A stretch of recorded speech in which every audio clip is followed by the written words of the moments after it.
안녕하세요. 저는 지금 30대 중반에 인생의 풍파를 모조리 겪었다고 생각하는 여자입니다. 정말 제가 왜 이곳을 이제서야 알게 된 건지, 얼마나 대나무숲 같은 공간을 찾고 있었는지 모릅니다. 당장이라도 떠들고 싶은 마음에 헐레벌떡 사연을 쓰고 있는데요. 제가 지금 무척이나 흥분한 상태라 이야기가 조금 뒤죽박죽이 될까 걱정이 되기도 합니다. 하지만 최대한 시간 순으로 제가 겪은 사건 순으로 쭉 사연을 적어볼 테니 한 글자도 놓치지 마시고 저를 따라해 주시면 감사하겠습니다. 저는 아주 예전부터 돈이 많은 시댁을 만나면 엄청나게 부유하고 행복한 삶을 살 거라고 생각했는데, 그것들은 전부 드라마에서나 나오는 일이라는 걸 나중에서야 알게 되었습니다. 제가 직접 경험해보지 않았더라면 돈 많은 시댁이 얼마나 괴로운 곳인지 꿈에도 모르고 상상만 하면서 살았겠죠. 저는 초등학교 교장 선생님까지 하고 정년퇴직을 하신 아버지와 집에서 자식들을 챙기는 것을 가장 우선으로 생각하시며 살아온 어머니 밑에서 자랐습니다. 항상 가정에 충실하셨던 분들이셨기 때문에 저의 유년 시절은 늘 행복하고 화목했다는 기억만 가득할 정도로 다정다감하신 분들이었습니다. 부모님께서는 어릴 때부터 인성만큼은 바르게 자라야 한다는 육아 철칙이 있으셨던 분이셨기 때문에 저는 어른을 공경하고 인사를 가장 중요시하는 사람으로 자랐습니다. 서비스업에 종사하시는 분들을 절대 무시하지 않고 대중교통을 이용할 때에도 인사를 꼭 하는 그런 어른으로 자랐습니다. 누군가의 도움이 필요하거나 누군가에게 도움을 줘야 하는 일에 있어서 부끄러워하지 않고 최선을 다하며 살았기에 주위 평판도 꽤 괜찮았습니다. 저는 부모님의 영향을 무척이나 많이 받으면서 자라서 부모님을 가장 존경하는 사람으로 꼽으면서 항상 저에게 영감을 주시는 분들이라 생각하며 지냈습니다. 그렇기 때문에 아버지처럼 교대를 졸업하여 학교 선생님이 되고 싶었지만 제 성적으로는 사실 조금 입학이 어려운 곳이었기 때문에 저는 눈을 낮췄습니다. 서울에 있는 4년제 학교는 붙었지만 아이를 가르치는 일과는 거리가 먼 불어불문과를 졸업하게 되었습니다. 사회생활을 하면서 불어를 쓸 일이 얼마나 있겠냐. 저는 실패한 학과를 졸업했다고 생각을 했지만 4년간 공부를 마친 뒤 부모님께서는 유학을 권유하셨습니다. 취업에 대한 두려움이 있었기 때문에 저는 흔쾌히 유학길에 올랐고 2년이라는 시간 동안 프랑스에서 지내면서 회화에 더욱 집중을 해서 공부를 했습니다. 어떻게든 불어 전공을 살려서 번역가 일이나 통역 쪽 일을 하고 싶다는 생각을 하고 있었는데 아주 의외로 저는 무역회사에 입사를 하게 되었습니다. 불어를 할 줄 아는 사람을 뽑는다는 공고에 홀려서 지원을 했는데 면접관님들의 눈에 띈 덕분에 최종 합격까지 이뤄낼 수 있었습니다. 저는 무역회사에 입사를 하여 유럽 전담팀에서 일을 하면서 6년이나 공부를 했던 불어를 마음껏 뽐낼 수 있었습니다. 물론 의사소통에는 문제가 없다고 한들 모국어처럼 사용을 하진 못했기 때문에 틈틈이 공부를 하면서 일을 병행하며 자기 개발에 힘을 썼습니다. 언젠가는 더 좋은 회사나 직종으로 이직을 할 수 있지 않을까 하는 기대감이 있었던 것도 사실이었고요. 아무튼 무역회사에서 밤낮 없이 열심히 일을 한 덕분에 돈도 꽤 벌고 있었고 생활의 만족감을 느끼면서 살고 있었습니다. 자기 몫을 해내면서 산다는 건 참으로 멋있고 좋은 일이더라고요. 하지만 일과 집만 번갈아가며 다니다 보니 어느 날부턴가 무료함이 느껴지기 시작했습니다. 그러던 도중 저희 회사에서 컨테이너 업체를 계약해서 해외에서 들여오는 상품들을 분류해 저장을 해두고 창고처럼 쓰고 있었는데 거기 업체를 운영하는 대표님 아들과 눈이 맞았습니다. 처음에는 그냥 호감이 가는 정도라고 생각을 했는데 의외로 털털하고 배려심 있는 모습에 반하게 되었고 연애를 하게 되었습니다. 무료하던 일상에 남자친구가 생기니까 일상이 더 활력 있게 돌아가는 느낌이 들고 이 사람과 함께하는 시간이 너무나도 즐겁더라고요. 제 인생의 터닝 포인트로 느껴졌다고나 할까요? 그동안은 뭘 해도 재미가 없었지만 이 남자를 만난 이후에는 숨만 쉬어도 즐겁기 시작했습니다. 저희는 서로에게 너무나 갑작스럽게 빠져들게 된 덕분인지 뭔지 연애 기간이 길진 않았지만 서로에 대한 믿음이 있었기 때문에 8개월 만에 결혼을 하게 되었습니다. 인천항 쪽에서 엄청 큰 컨테이너 업체를 운영하고 있던 시댁은 제가 생각했던 것 이상으로 훨씬 더 부자였습니다. 하긴 지금 생각해보면 보유하고 있는 컨테이너가 한두 개가 아닌데 그 대여 비용만 생각도 한 달에 버는 돈이 어마어마한 집안이었습니다.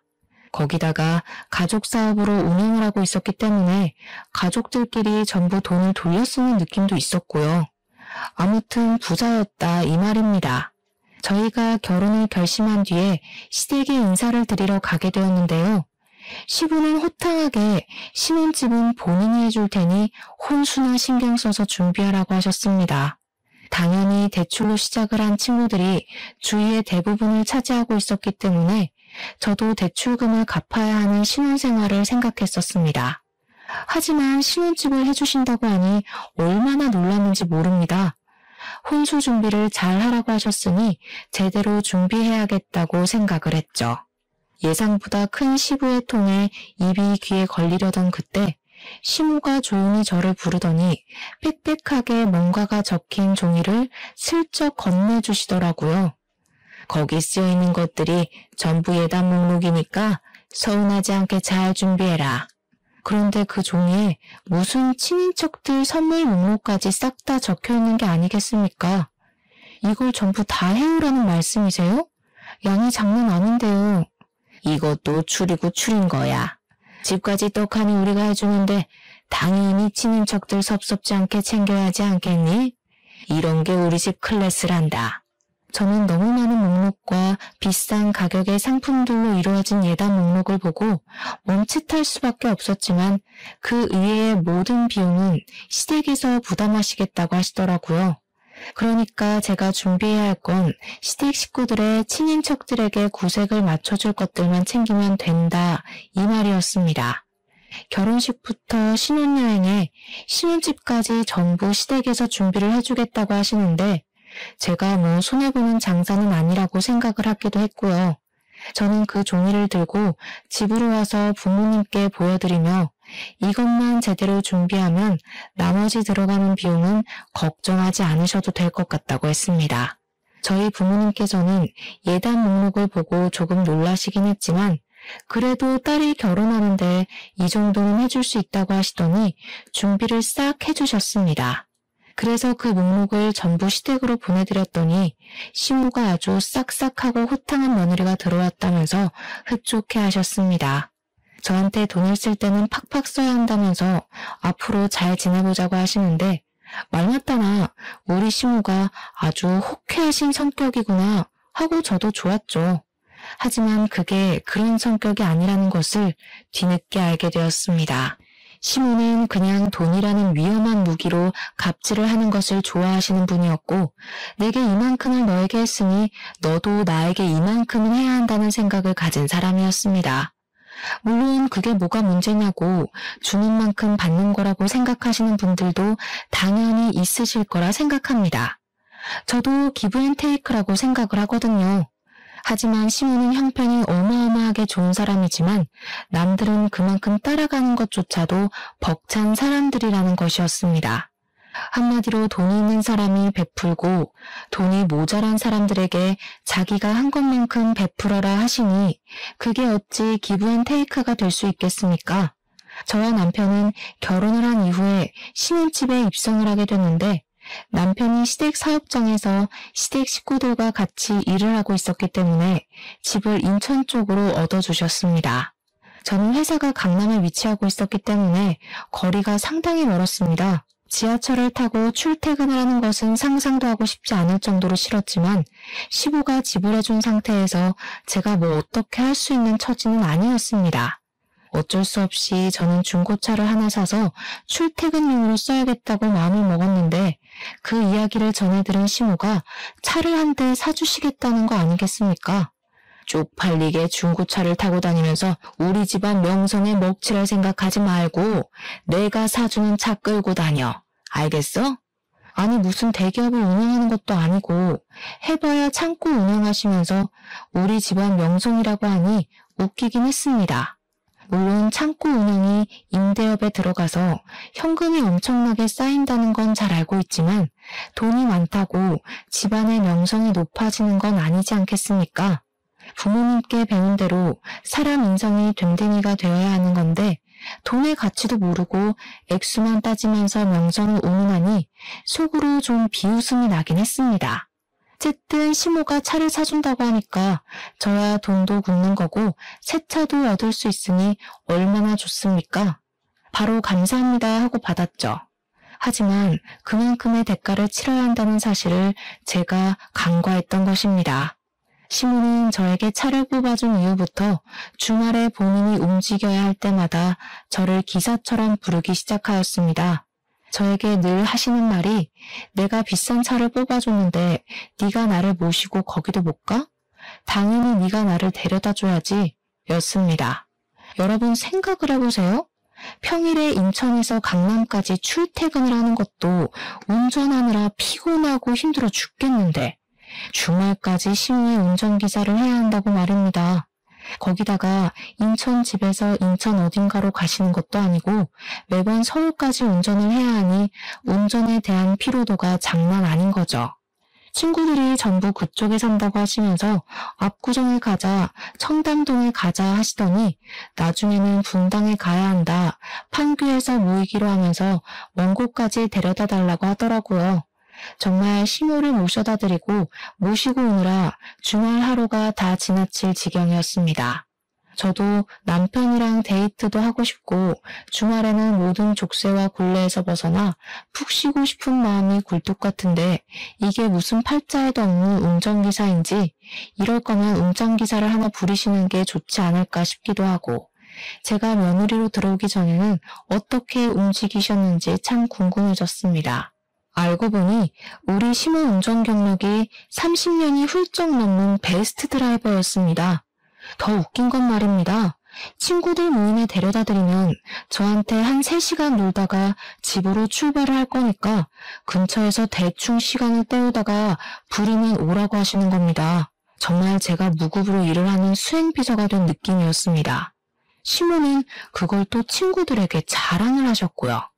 얘가 우리 며느리 되는 앤데 내가 부르면 5분 대기조로 대기 타고 있다가 쪼르르 달려나오는 애야. 얼마나 예쁜지 몰라. 시모 딴에는 그게 칭찬이라고 생각했을지 모르겠지만 제 입장에서는 그냥 제 인격을 무시하는 말로밖에 들리지 않았습니다. 제가 부모님께 어른을 공경해야 한다고 항상 예의를 지키라고 배웠지만 시모 앞에서는 그런 배움과 가르침이 전부 와르르 무너지는 듯한 느낌이었습니다. 저는 시모 친구들 앞에서 부끄러워 꼭꼭 숨어버리고 싶은 심정이었습니다. 5분 대기조라는 말이 수치심을 불러일으켰거든요. 제가 어쩔 줄 몰라 하고 있는 그때 시모 친구분 중 한 분이 저에게 며느리가 일을 안 하냐고 물어보시더라고요. 그래서 제가 냉큼 아니라고 평일에는 출근을 하고 있다고 했더니 친구분 중 한 분이 정말 감사하게 제 편을 딱 들어주시더라고요. 예, 너는 평일에 출근한다는 며느리를 주말까지 부려먹니? 네가 일을 여유롭게 해서 모르는구나. 회사원들이 얼마나 힘들게 일을 하는데. 그래, 주말까지 너 편하자고 이런 일을 부려먹어? 요즘은 며느리한테 잘 보여야 돼. 그래야 말년에 편하게 산다니까. 그러니 시모가 피식 웃으면서 친구분을 향해서 말을 하시더라고요. 말년에 편하기는 무슨. 돈 있으면 뭘 해도 편해. 예, 며느리야. 네가 말을 좀 해봐라. 너나 불편하니? 내가 부르는 게 불편해 죽겠어? 내가 집도 해줘. 차도 사줘. 그래도 불편해? 솔직히 불편하고 피곤하고 당연한 말 아닌가요? 그런데 시모 앞에다 대놓고 네, 그렇다고 말을 할 수 있는 위인이 몇이나 되겠어요. 적어도 저는 부모님의 가르침에 반대되는 일은 하고 싶지 않았기에 그냥 웃고 말았습니다. 시모는 제가 당연히 싫다고 이야기한 게 아닌 줄 알고 생색을 내면서 우리 며느리는 자기한테 고마워서라도 그런 마음 가질 애가 아니라고 하셨습니다. 치사하게 차랑 집을 들먹이면서 이야기를 하는데 어느 누가 반기를 들겠습니까? 시무 친구분들이 저를 불쌍하게 바라보시는 것 같았습니다. 시간이 흘러서 결혼 후에 처음으로 맞이하는 명절이 되었는데 제가 빈손으로 갈 수가 없으니까 이것저것 준비를 조금 해갔습니다. 과일 세트랑 한과 세트 같은 걸 준비해서 갔더니 시무가 쓱 보고는 한마디 하시더라고요. 현금이 최고인데 이런 걸 사왔니? 저희 시댁이 워낙 부자다 보니까 저도 현금을 생각하지 않았던 것은 아니지만 얼마를 준비해야 하는지가 막막해서 예매했기에 선물로 사간 것이었습니다. 10만 원 단위는 당연히 한 소리 들을 것 같았고 그렇다고 100만 원 드리기에는 너무나도 부담이 되었습니다. 시댁에만 드릴 수도 없는 노릇이고 친정도 똑같이 챙겨야 하는데 저희라고 부담스럽지 않은 금액이 아닐 수 없었습니다. 그래서 머리를 돌리고 돌려서 꽤 유명하고 고급진 포장으로 되어 있는 식품으로 선물을 사간 것이었단 말입니다. 그걸 눈치를 챈 건지 뭔지 딱 잘라서 현금이 최고라면서 다음부터는 현금으로 준비해오라는 식으로 말씀을 하시니 식은땀이 절로 흐르더라고요. 그러더니 저에게 우리 집은 제사가 없지만 명절에 다 같이 모여서 한 끼 식사는 꼭 해야 하니까 앞으로는 일찍 와서 식사 준비를 거들라고 시켰습니다. 제사가 없다는 게 솔직히 정말 큰 장점이긴 하잖아요. 결혼한 친구들 이야기를 들어보면 제사만큼 거지 같은 것도 없다고 했었거든요. 저도 오히려 제사상을 준비하는 것보다 가족들이 맛있게 먹을 수 있는 밥을 준비하는 게 더 낫다고 생각을 했는데 식사 준비라는 게 정말 만만치가 않더라고요. 항상 명절에는 사내 진미가 어우러진 밥상을 먹어야 한다면서 저한테 다음 명절에는 불도장에 갈비찜에 해파리 냉채까지 준비를 해오라고 하시더라고요. 제가 못 알아듣고 네? 하고 다시 여쭙자 손이 많이 가는 그 음식들을 일일이 준비해서 재료를 가지고 오라는 것이었습니다. 집에서 만들어서 가지고 올까요? 했더니 그러면 음식 맛이 없다면서 전날 오든지 새벽에 오든지 와서 준비를 하라고 하시더군요. 그때부터 저는 무슨 일이 생기기만 하면 시댁으로 달려가야 했고 명절에 친정집에 가는 건 사치라고 여겨질 정도로 시댁에만 매달려야 했습니다. 시모가 집에서 친구들이랑 파티를 할 예정이라며 저에게 음식을 하고 집을 꾸미는 일을 시킨 적도 허다하게 많아서 제가 파티회사 직원이라도 된 줄 알았습니다. 시도 때도 없이 이거 해줘라 저거 해줘라 정말 사소한 것 하나까지도 본인은 귀찮으신 건지 저에게 다 시키셨습니다. 물론 제가 처음부터 거절을 했었다면 이야기가 조금 달라졌을지도 모르겠지만 이미 발을 담갔고 자꾸 저에게 너네 집 내가 해줬잖아를 달고 사시니 무시가 안 되더라고요. 남편에게 제가 너무 힘들다고 내가 일을 안 하는 것도 아니고 인천에서 강남까지 출퇴근한 것도 힘든데 시도 때도 없이 주말만 되면 불러대는 시모 때문에 스트레스를 받는다고요. 그러니까 남편이 저에게 웃으면서 그러더라고요. 너는 부자시댁 만나서 돈 걱정 없이 살잖아. 제가 진짜 부자시댁을 만나서 시부모님 블랙카드 펑펑 쓰고 일도 안 하고 집에서 관리나 받는 삶을 살았으면 주말에 운전기사 100번도 도와줘. 하지만 여자가 집에서 놀기만 하는 건 별로라면서 저에게 회사를 계속 다니라고 종용하고 생활비도 쥐꼬리만큼 주면서 부자시댁 만나서 걱정 없이 산다고 하니 덜 열받더라고요. 저는 남편에게 차라리 가난하게 살아도 좋으니까 주말에는 좀 쉴 수 있게 해달라고 했습니다. 지난 주말에도 시모 집에서 친구들이 모인다고 밥할에서 밥하고 저번 주에는 시댁 대청소를 한다고 불러서 저에게 짐 정리를 시키시지 않나. 여보, 우리 집 청소 안 한 지도 벌써 몇 주가 된 줄 알아? 그 사이에 내가 시모한테 불려가서 온갖 잡일을 한 게 얼마인 줄 알고 나 지금 친정집에 못 간 것도 2달이나 된 거 알지? 2달 사이에 시댁은 7번이나 갔다 왔어. 7번. 그러니 남편이 시큰둥하게 아 그래? 하면서 그래도 뭐 어쩌겠냐고 하더라고요. 우리가 사는 집, 타는 차 모두 시댁에서 지원해 주신 거 아니냐고요. 남편은 그냥 실실 웃으면서 시부모가 딸 같은 며느리가 들어왔으면 좋겠다고 노래를 불렀는데 며느리 생겨서 신나서 저러는 거라고 변명을 하더라고요. 그때 결혼 선배들이 말을 했던 남편이 왜 남의 편이라는 건지 절절하게 깨닫게 되더라고요. 어쩜 자기 마누라가 힘들다는데 어쩌겠냐는 소리만 주야장천하는지 저런 걸 남편이라 두고 살아도 되는 건지 고민이 될 정도였습니다. 하루는 웬일로 시모가 일하러 오라는 소리가 없길래 이게 몇 주 만의 휴식이냐 싶어서 집에서 탱자탱자 놀고 있었습니다. 그런데 고요한 정적 속에서 띠리릭 하면서 현관문 도어록 비밀번호가 열리는 소리가 나는 게 아니겠습니까? 순간 도둑이 들었나 싶어서 너무 놀라 가슴이 쿵쾅쿵쾅 뛰고 부엌으로 달려와서 무기가 될 만한 것을 찾아야 하니 고민을 하고 있었습니다. 그런데 현관문에서 시모가 너무나도 당당하게 걸어 들어오고 있는 것이 아니겠습니까? 정말 깜짝 놀라서 소리를 막 질렀습니다. 그러니 시모가 놀라서 사색이 된 제 얼굴을 보면서 귀신이라도 봤냐고 뭘 그리 놀라냐고 깔깔 웃으시는 게 아니겠습니까? 비밀번호는 어떻게 알고 들어오신 거예요? 내가 사준 집인데 왜 모르겠니? 불시에 찾아와 보기를 참 잘했지. 집안 꼴이 도대체 이게 뭐냐? 평소에 이러고 사는 거야? 우리 아들 천식도 있는데 먼지가 이리 많아서는 정리 좀 하고 살아라. 회사에서 벌면 얼마나 번다고 그깟 푼돈 벌러 나간다고 집안일에 하나도 신경을 안 써.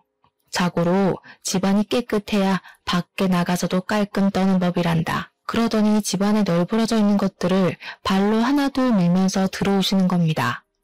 물론 제가 일한다고 바빠서 집을 잘 못 치우기는 했지만 그걸 발로 밀면서 따지고 보면 시모가 주말마다 불러내니까 정리할 시간이 부족했던 것도 있었는데 어쩜 그렇게 이기적으로 생각하고 말을 하는지 제가 당황해서 발로 밀지 마시라고 이야기를 하는데 시모가 제 말을 자르고 말을 하더라고요.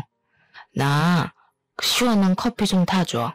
제가 카페인을 마시면 심장이 너무 빠르게 뛰어서 집에 있는 커피라고는 믹스커피가 전부였었거든요. 제가 믹스커피에다가 얼음을 타서 가져다 드리니까 미간을 팍팍 구리면서 말씀을 하셨습니다. 예, 집에 아이스 아메리카노 같은 건 없니? 그 커피 뽑는 기계도 없어? 제가 커피를 잘 못 마셔서요. 마시면 심장이 빠르게 뛰어서 불편해요. 아유, 촌스럽다 촌스러워. 앞으로는 내가 자주 올 수도 있으니까 커피 내리는 기계 하나 사도. 나는 아이스 아메리카노만 마시니까. 어머님이 왜 저희 집에 자주 오세요? 저도 당황스러워서 필터를 거치지 않고 직설적으로 시모에게 말을 했더니 시모가 눈을 뾰족하게 뜨고는 저에게 말하더라고요. 예, 내가 오는 게 불만이니? 왜? 내가 사준 집을 너희가 얼마나 깨끗하게 쓰고 있는지 궁금하기도 하고 내가 우리 아들 살림에 참견 좀 하겠다는데 불만 있어? 내가 자주 와서 잔소리를 해야 치울 거 아니니? 네, 불만 있어요. 저도 더 이상 참을 수 없겠다는 생각에 시모에게 그냥 과감하게 질러버렸습니다. 시모가 찾아오는 게 너무나도 불편하고 불만이라고요. 그러니 시모가 화들짝 놀라는 신용을 하면서 뭐? 너 지금 뭐라 그랬니? 하면서 또 혼낼 기세로 옆구리에 손을 얹고 팔을 하더라고요. 근데 저도 이미 화가 났고 열이 받았으니 물불 가리지 않게 되더라고요. 어머님, 저 평일 내내 출근하고요. 주말 이틀 쉬는 게 전부예요. 그런데 어머님이 매번 저 불러내셔서 남편이랑 데이트도 못하고 어머님 수발만 들었잖아요. 근데 집까지 찾아오셔서 간섭을 하시겠다고 하면 당연히 불만이 생기지 않겠어요? 그러니까 시모가 저에게 어이가 없다는 말투로 말을 하셨습니다. 억울하면 내가 준 거를 받지 말았어야 하는 거 아니니? 너한테 다 사주기만 하면 나는 뭐 호구야? 차 사주고 집 사주고 참견도 못하게? 도대체 결혼한 지 시간이 얼마나 흘렀는데 아직까지도 차 사주고 집 사준 이야기를 하는 건지 저도 오기가 생기더라고요. 저 차 반납할게요. 집도 이사 가고요. 뭐 지금이라도 늦지 않았으니까 전세자금 대출받아서 가면 될 것 같아요. 똑부러지게 말을 하니 시무도 이것까지는 예상 못했던 반응이었던 건지 뭔지 입을 딱 다물고는 저를 있는 힘껏 째려보시기만 하더라고요. 자기가 무서워서 우리 집에 놀러오지도 못하겠다고 하면서 집을 한번 쓱 둘러보시더니 이만 가보겠다고 황급히 사라지시더라고요. 시무에게 할 말 다 했을 때는 심장이 쿵쾅거렸지만 시무가 떠나고 나니까 속이 시원한 게 10년 묵은 채증이 내려가는 듯한 기분이 들었습니다. 저는 시무가 가자마자 비번부터 바꿔버리고는 남편에게 연락을 해서 한 번만 더 시무에게 비밀번호를 알려드리면 너 죽고 나 죽는 거라고 협박을 했습니다. 제가 남편에게 강하게 말하자 남편은 저에게 혀를 끌끌 차면서 이야기를 했습니다. 그냥 당신이 한번 고개 딱 숙이고 들어가면 되는 건데 그걸 못해가지고 꼭 사고를 치더라? 근데 정말 남의 편의 말에 제가 왜 고개를 숙이고 들어가야 하는지 의문이 들더라고요. 저는 이참에 남편도 버릇을 확실하게 고쳐놓는 것이 좋겠다는 생각이 들어서 평생 나랑 같이 살 건지 아니면 시무 품 안에서 살 건지 정리하고 이대로는 더는 못 살겠다고 했습니다. 그러니 남편이 저에게 철이 없다면서 이야기를 했습니다. 야, 우리가 모은 돈도 없는데 이 집 떠나서 어떻게 살 거야? 이 집 사는 동안에는 엄마 말 무조건 들어야지. 그리고 우리 애도 가지고 할 건데 그때 우리 부모님 지원 안 받을 거야? 둥글게 살자. 그리고 너 많이 힘들면 그냥 일 그만두면 되잖아. 그 회사에서 하는 일도 별로 없으면서 월급도 쥐꼬리고. 남편이 제 일까지 무시하는 발언을 하니까 우리 부모님께서 이런 무시를 당하라고 저를 유학까지 보내주신 게 아닌데 하는 생각이 들었습니다. 물론 남편이 버는 것에 비하면 얼마 되지 않는 돈일 수도 있지만 세상을 돈으로 급 나누고 무시하고 멸시하고 그러는 법이 어디 있습니까? 남편의 말은 시댁에서 지원을 해주는 게 친정보다 많기 때문에 당연히 친정보다 시댁 말을 더 잘 들어야 한다는 것이었습니다. 순간 과거에 돈 많은 시댁과 인연을 맺고 싶다고 생각했던 제가 우매하게 느껴졌습니다. 시댁에 돈이 많은 게 좋은 게 아니구나 하는 생각도 들었고요. 하지만 제 권리는 제가 찾는 것이기 때문에 그날 이후로 시모가 저에게 친구들 모임이 있으니까 와서 요리해라, 케이터링 준비해라 하는 거 싹 무시를 했습니다. 처음에는 눈치도 보이고 어려웠지만 자꾸 거절을 하니 이제 밥 먹듯이 거짓말이 술술 나오더라고요. 그냥 출장을 가야 한다고 거짓말을 하고는 하루 친구 집에 가서 자고 오기도 하고 어떤 날은 친정에 안 간 지 너무 오래돼서 가야겠다고 친정집에 가버리고요. 몇 번이나 거절을 하면서 그랬더니 시모가 열이 받았던 건지 갑자기 주말 아침에 예고도 없이 저희 집 배를 막 누르는 게 아니겠습니까? 인터폰에 떠있는 시모의 씩씩거리는 얼굴을 보는데 어우, 너무 꼴 보기 싫더라고요. 비밀번호를 모르니까 시모는 계속해서 초인종을 눌러대는데 없는 척을 할 수도 없고 저랑 남편은 어쩔 수 없이 현관문을 열었습니다. 시모가 왜 이렇게 문을 늦게 여냐면서 구시렁거리며 집으로 들어오는데 양손에 장바구니를 가득 들고 오신 게 아니겠습니까? 저한테 장바구니 2개를 손에 쥐어주시면서 재료를 사왔으니까 얼른 요리를 준비하라고 하시더라고요. 아침 대바람부터 이게 무슨 일인가 싶어서 멍하니 시모를 바라보는데 남편 보고는 집 좀 치우자면서 청소기를 돌리라고 하시더라고요. 그러더니 저에게 통보하듯이 3시간 뒤에 자기 친구들이 우리 집에서 모이기로 했다는 게 아니겠습니까? 제가 연락을 하도 안 받고 시모를 슬슬 피하니까 열이 받은 시모는 친구들 모임을 우리 신혼집에서 하기로 결정을 내리고 친구들을 초대해버린 것입니다. 저랑 남편이랑 둘 다 어이가 없어서 벙쪄가지고 말도 없이 갑자기 이러는 게 어디 있냐고, 왜 우리 집에서 모이는 거냐고 막 화를 냈습니다.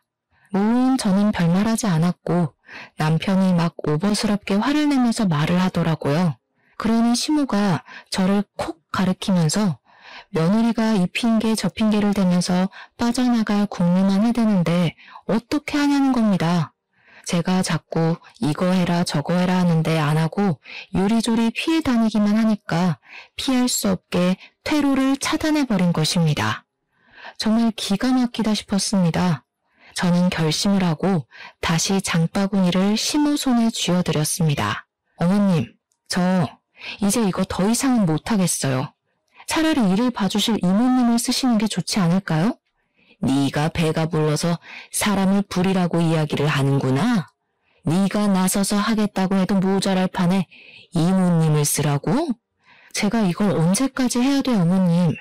결혼하고 신혼집에 차 받은 거 이미 2년이 넘는 시간 동안 어머님 수발 들면서 다 갚은 것 같습니다. 저희도 이제 아이도 가져야 할 시기가 다가왔고 저희 부부의 시간을 보내기도 해야 하는데 제가 언제까지 어머님께 끌려다닐 순 없을 것 같습니다. 저는 최대한 시모가 감정적이지 않게 받아들일 수 있도록 조곤조곤히 이야기를 했습니다. 저희도 이제 결혼한 지 3년이 가까워져 오는 시기인데 당연히 아이도 낳고 해야 할 것 아니겠습니까? 딩크족도 아닌데 저희도 저희 계획대로 삶을 살아야 하잖아요. 부모님의 가르침대로 항상 어른을 공경하는 마음을 가지고 있었기 때문에 시모에게도 싫은 소리 한 번 없이 해달라는 거 다 해드렸던 것인데 저는 그냥 예쁨을 받고 싶었던 것이지 시모에게 잡일을 받고 싶어서 해달라는 대로 해드린 게 아니었던 거였습니다. 하지만 날이 갈수록 시모는 도가 지나친 요구를 하기 시작하셨고 부탁으로 시작되었던 일은 점점 명령이 되었습니다. 저는 이렇게 살다가는 평생을 시모의 뒤만 봐드리다가 인생을 보낼 것 같았기에 똑부러지게 거절의 의사를 비추고 더 이상은 안 되겠다고 말씀을 드렸습니다. 그러니 시모가 이 정도쯤은 예상했다는 듯이 저에게 당당하게 말을 하시더라고요. 누구 마음대로? 너는 이 집에 사는 동안 무조건 내 말을 들어야 해. 임신을 하겠다고? 그럼 회사부터 그만두고 이야기를 해라. 어차피 육아를 하다 보면 회사를 출근하기도 어려울 텐데 그만두고 나중에 일하고 싶으면 우리 사업장으로 들어오면 돼. 시모는 답이 정해져 있는 사람처럼 제 말은 깡그리 무시를 하고 본인이 할 말만 하셨습니다. 저는 그래서 순간 복수를 결심했고 시모에게 제대로 보여주겠다 마음을 먹었습니다. 시모에게 장바구니에 있는 재료들로 기가 막힌 요리를 해갈 테니 시댁으로 장소를 바꾸시라고 했습니다. 시모는 정말 시간 맞춰서 준비를 해올 수 있냐고 몇 번을 물어보셨고 저는 시모에게 걱정하지 마시라고 단단히 일러두었습니다. 그러니까 시모도 알겠다고 하시면서 시간 맞춰서 시댁으로 가지고 오라고 하시고는 돌아가셨습니다. 남편은 널브러진 재료들을 보면서 이걸 다 어떻게 준비하려고 하냐면서 왔다 갔다 하는 시간도 있을 텐데 그냥 우리 집에서 모이는 게 낫지 않겠냐고 하더라고요. 저는 남편을 힘껏 째려보고 정강이를 발로 한 대 차줬습니다. 그리고 준비도 하지 않고 탱자탱자 시간을 보내면서 놀았습니다.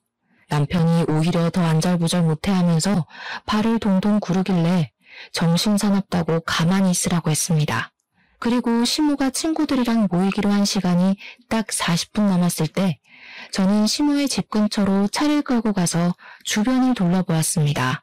그러니 제 눈에 딱 띄는 가게가 하나 있더라고요. 그곳은 바로 김밥들의 종류만 10가지가 넘는다는 분식집이었습니다. 저는 그곳에서 분식 종류를 엄청나게 포장을 했습니다. 떡볶이에 김밥, 돈가스, 우동, 김치볶음밥 같은 정말 평범한 분식을 말입니다. 그리고 엄청나게 가벼운 발걸음으로 시모의 집으로 향했는데 이상하게 너무나도 신이 나서 미치겠더라고요.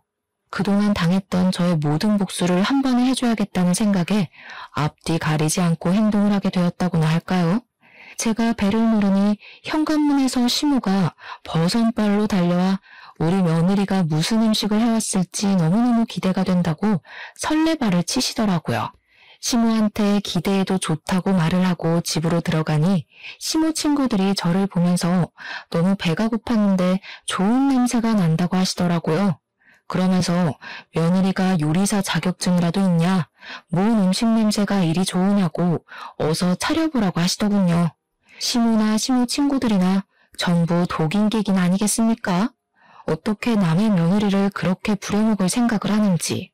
시모 친구들도 처음에나 며느리 부려먹지 말라면서 제 편을 들어주셨지 시간이 지나니까 자기들도 저를 부려먹더라고요.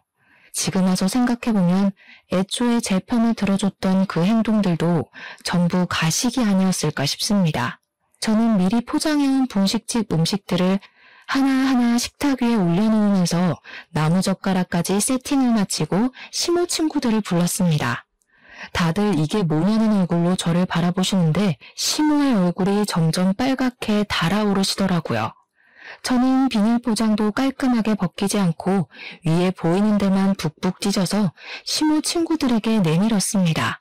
여기가 바로 천국의 맛이라는 김밥집이에요. 엄청 유명해서 전국에 체인점만 수천 개가 넘는데 드셔보셨어요? 아니, 너 지금 이게 무슨... 제가 요리를 해보려고 하긴 했는데 역시 전문가의 손길이 훨씬 맛있지 않을까 싶어서 이렇게 준비해 왔습니다. 시모 친구들은 너저분하게 차려진 싸구려 분식들을 보면서 아무 말도 못하고 입만 떡 벌리고 계셨고요. 시모는 부들부들 떨면서 저에게 삿대질을 하셨습니다. 네가 감히 나한테 망신을 주려고 이런 짓을 벌여? 에? 아닌데요, 어머님. 저는 훨씬 더 맛있는 거 드시라고 일부러 포장해온 건데요. 아, 그리고 어머님, 저 이제 차 필요 없을 것 같아요. 제가 이 차를 타고 다니는 게 더 피곤한 것 같더라고요. 그러면서 시모의 손에 차키를 떡하니 들려주니 시모 친구들도 사태 파악이 되는 건지 자기들끼리 어머어머 하면서 수근수근 거리더군요. 시모는 평소에 며느리는 내 손 안에 있다고 친구들에게 자랑을 하시던 분이었는데 친구들 앞에서 제대로 망신을 당하게 생겼으니 콧구멍까지 커지셨습니다. 거친 숨소리를 뿍뿍 내뱉으면서 정말 저를 한 대 칠 기세로 째려보시는데 저도 간덩이가 배 밖으로 나와서 그런지 하나도 무섭지가 않더라고요. 그냥 이런 거지 같은 생활을 빨리 끝내고 싶은 마음만 가득했습니다. 야, 내가 집도 사줘 차도 사줘 너한테 얼마나 해줬는데 지금 이게 나를 뭘로 보고? 어머님, 말은 바로 하셔야죠. 집은 아들 주신 거고 차는 제가 돌려드렸잖아요. 그리고 차 얻어 타는 동안 제가 어머님 운전기사 매일같이 했는데 그건 왜 쏙 빼세요? 예단 목록도 A4 용지 한 장 꽉 채워주신 거 허리띠 졸라매고 빚까지 내서 해드렸는데 저는 뭐 맨몸만 왔나요? 너 지금 말 다 했어? 아니요, 다 안 했는데요. 거기다가 갑질은 또 오죽하셨어요? 이렇게 친구분들 모일 때마다 저 못 부려먹어서 안달난 사람처럼 구셨잖아요. 제가 그동안은 참아야 복이 온다고 생각해서 참았는데 이제 더는 못 참겠어요. 차도 반납했으니까 저 찾지 마시고 불쑥불쑥 아들 집이라고 비밀번호 눌러서 들어오시는 거 교양 없는 행동인 거 아시죠? 그러면서 가볍게 콧방귀를 끼고 나오는데 뒤에서 시모 친구들이 어머, 너 아들 집에 그렇게 막 들어갔어? 하는 소리가 들리더라고요. 시모가 제 이름을 외치면서 아악 하고 소리를 지르는 게 들렸지만 저는 애써 무시하고 택시를 타고 집으로 돌아왔습니다. 남편이 저한테 음식 준비도 안 했는데 안 혼났냐고 물어보더라고요. 그래서 분식집에서 포장을 해갔다고 하니까 놀래서 저를 쳐다보더라고요. 여보도 반품당하고 싶지 않으면 똑바로 행동해. 나랑 이혼하고 싶어? 그러니 남편이 고개를 절레절레 저으면서 이혼은 하고 싶지 않다고 하더라고요. 나는 지금 목 끝까지 이혼하고 싶다는 말이 차올랐거든? 근데 내가 마지막 기회 줄게. 나 차도 반납한 마당에 더 이상 무서울 거 없거든. 그니까 처신 잘해. 그러니까 남편이 고개를 끄덕였습니다. 시모가 언제쯤 찾아오나 기다리고 있는데 호랑이도 제 말하면 온다고 1시간쯤 지나고 시모가 씩씩거리면서 찾아왔더라고요. 야, 문 열어. 평소 같으면 당연히 제가 버선발로 뛰어가서 문을 열었겠지만 이번에는 남편이 재빠르게 달려나가서 문을 열어주더라고요. 하지만 아무도 예상하지 못했던 일이 벌어지고 말았습니다. 당연히 제가 나올 줄 알았던 시모는 문이 열리자마자 콜라를 냅다 남편의 얼굴에 쏟아부어버린 것입니다. 남편이 으악하면서 눈에 콜라가 들어간 것 같다고 비명을 지르자 시모는 거기서 왜 네가 나오냐고 당황을 하더라고요. 남편이 우리 집에서 내가 나오지 누가 나오겠냐고 눈 따갑다고 난리를 치는데 그 꼴을 보는 저는 참으로 기가 막혔습니다. 아이고, 내 정신이야. 야, 네가 그러고도 며느리야? 네가 아주 죽고 싶어서 환장을 했지? 아주 사람 얼굴도 못 들고 다니게 그런 쪽팔림을 줘? 어머님, 평소에 사람들 앞에서 제 자존심 깎을 때는 그런 생각 안 하시다가 본인이 역지사지로 당하니까 난리를 치시네요? 뭐? 난리? 네가 아주 시애미를 우습게 보고 발악을 하는구나. 너 내 며느리로 인정 못한다. 나가. 어디서 나가요? 이 집 우리 남편 명의 집이고 남편한테 사주신 거잖아요. 누가 내 아들 보고 나가래? 너 나가라고 너. 이혼해. 우리 아들이랑 당장 이혼해. 당신 나랑 이혼할 거야? 그러니 남편이 고개를 절레절레 저었습니다. 아니, 내가 왜 엄마 때문에 이혼을 해? 난 지금 생활 너무 편하고 좋은데. 싫어. 나 이혼 안 할 거야. 그러자 시모가 가슴을 팡팡 치면서 왜 이렇게 애가 바보처럼 구냐고 세상에 좋은 여자 많다고 하더라고요. 근데 순간 그런 생각이 들더라고요. 이 남자랑 살면 제가 평생 이 꼴을 좋든 싫든 보고 살아야 하는데 그걸 다 용서하게 될 만큼의 이 사람의 장점을 모르겠는 겁니다. 저도 모르게 깨달음이 팍 생기면서 애가 없을 때 이혼하자는 마음이 들었습니다.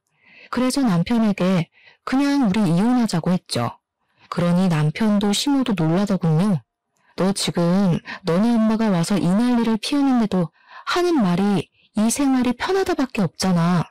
너는 편할지 몰라도 나는 지옥 같았거든 지난 2년이? 그러니까 내가 이 희생을 치르면서까지 너랑 살 이유가 없어. 아줌마 아들 반품할게요. 앞으로 이 멍청이 잘 데리고 사시면서 아줌마 마음에 드는 여자랑 결혼시키세요. 그 말을 뱉고 나니까 너무나도 속이 후련하더라고요. 그리고 집만 챙겨서 바로 친정으로 오는데 웃음이 그렇게 나더라고요. 친정 부모님께 모든 이야기를 전달하고 이혼을 하겠다고 하니 어머니는 말없이 안아주시고 아버지는 담배를 태우셨습니다. 남편은 그날 이후부터 매일같이 친정에 와서 잘못했다고 빌었지만 저희 부모님께서 각양각색의 방법으로 쫓아내다가 결국에는 경찰까지 부르게 되었습니다. 경찰이 오고 나서는 남편도 충격을 받은 건지 더 이상 찾아오지 않더라고요. 협의 이혼으로 처리가 잘 되어서 저는 위자료 자체는 못 받았지만 재산 분할로 넉넉한 돈을 챙겨받았습니다. 아이가 없어서 다행이었지 애라도 있었으면 애 때문에 이혼을 못했을 거란 생각이 들었죠. 앞으로 저는 동동거리는 사람들이랑은 거리를 두고 살기로 했고 제 가치를 인정해주는 사람을 만나려고 합니다. 전 시댁 식구들처럼 본인들의 가치를 제대로 알지 못하고 허세에 찌든 사람들이랑은 상종하지 않으려고요. 여러분들도 이런 악연이 있으면 얼른 끊어내시길 바랍니다. 저처럼 호구같이 있다가는 좋은 세월 다 허망하게 보내고 말 거예요. 아무튼 제 이야기를 들어주셔서 감사합니다.